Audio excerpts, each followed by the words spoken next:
আজ ৫ই ফেব্রুয়ারি। এই দিনটা এলেই বুকের ভেতরটা কেমন ভারী হয়ে আসে। কারণ ২০২৫ সালের এই দিনেই আমার বাবা আমাদের সবাইকে ছেড়ে চিরদিনের মতো বিদায় নিয়েছেন। আমি তখন বাবাকে দেখার কথাই ভাবছিলাম। মনে মনে ঠিক করেছিলাম কবে বাবার কাছে যাব, কবে বাবার মুখটা দেখব, কবে বাবার সাথে একটু সময় কাটাবো। কিন্তু জীবনের কিছু ঘটনা কোনো পরিকল্পনা মানে না, হঠাৎ করেই সব কিছু বদলে গেল। আমি আমার বাবাকে দেখেছি, কিন্তু জীবিত অবস্থায় না। আমি বাবাকে দেখেছি নীরব নিথর অবস্থায়। এই সত্যিটা আজও বুকের ভেতর একটা গভীর ক্ষতের মতো রয়ে গেছে।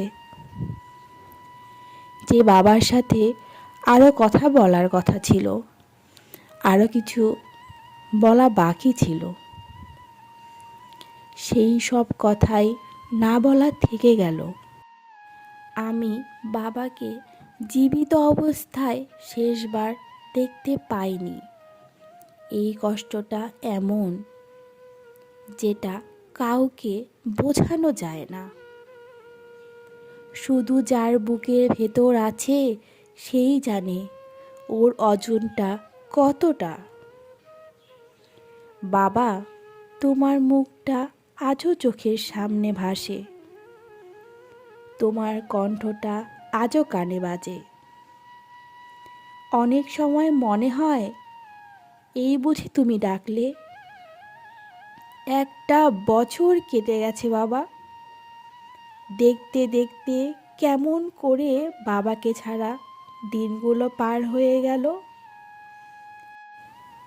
কিন্তু বিশ্বাস করো, এই ১ বছরে একটাও দিন এমন যায়নি যেদিন তোমার কথা মনে পড়েনি। বাবা না থাকলে জীবন থেমে থাকে না। সংসার চলে, দায়িত্ব চলে, কিন্তু মনটা অনেক সময় থেমে যায়। কিছু মুহূর্ত আসে যখন হঠাৎ করে তোমার অভাবটা খুব টের পাই।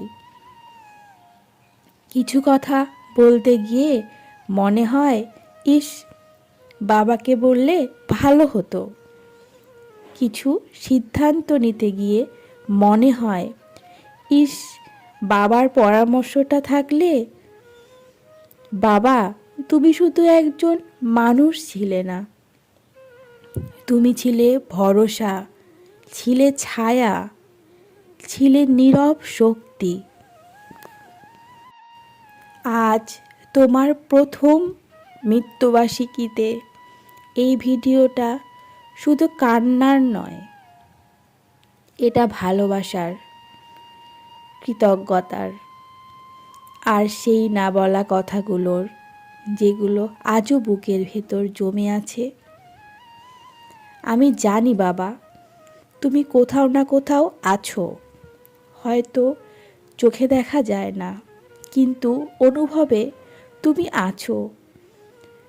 তোমার শেখানো শক্তিটাই আজ আমাকে দাঁড়া করিয়ে রেখেছে। একটা বছর কেটে গেল, তবুও মনে হয় এই তো সেদিন। আজও ফোনটা হাতের কাছেই রেখেছি। অভ্যাসের মতোই মনে হয়, এই বুঝি স্ক্রিনে ভেসে উঠবে, আছে, কি করিস? কিন্তু না, আজ আর কোনো কল আসে না। একটা বছর আগে যে কণ্ঠটা প্রতিদিনের ভিড়ের মধ্যে সাহস দিত, আজ সেই নীরবতাই সবচেয়ে বেশি কথা বলে। বাবা, তোমার এই দুটো সাধারণ শব্দ আমার দিনের শুরুটা ছিল, রাতের ভরসা ছিল। আজ বুঝি কত অল্প কথার মাঝেই তুমি পুরো পৃথিবীটা রেখে গিয়েছিলে। এই 1 বছরের অনেক কিছু বদলে গেছে বাবা। আমি আগের মতো নেই, তবু ভিতরে ভিতরে তোমার শেখানো শক্তিটুকু আঁকড়ে ধরে আছি। কখনো ভালো কিছু হলে তোমাকে জানাতে মন চায়, কখনো খুব কষ্ট হলে মনে হয় একবার যদি বলতে পারতাম, বাবা একটু কথা বলো।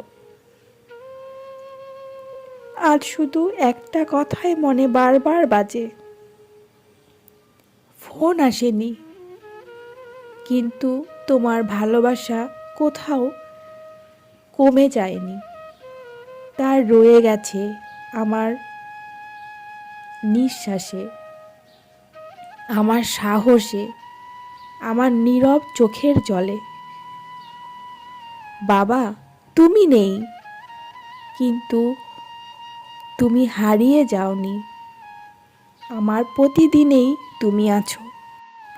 হে আল্লাহ, আমার বাবার সকল গুনাহ ক্ষমা করে দিন। তার কবরকে প্রশস্ত করে দিন, নূরে ভরিয়ে দিন। তাকে জান্নাতুল ফেরদৌস নসিব করুন। আর আমাদের সবাইকে এই শোক সহ্য করার শক্তি দিন। আমিন। রাব্বিক হামহুমা কামা রাব্বায়ানি সাগীরা।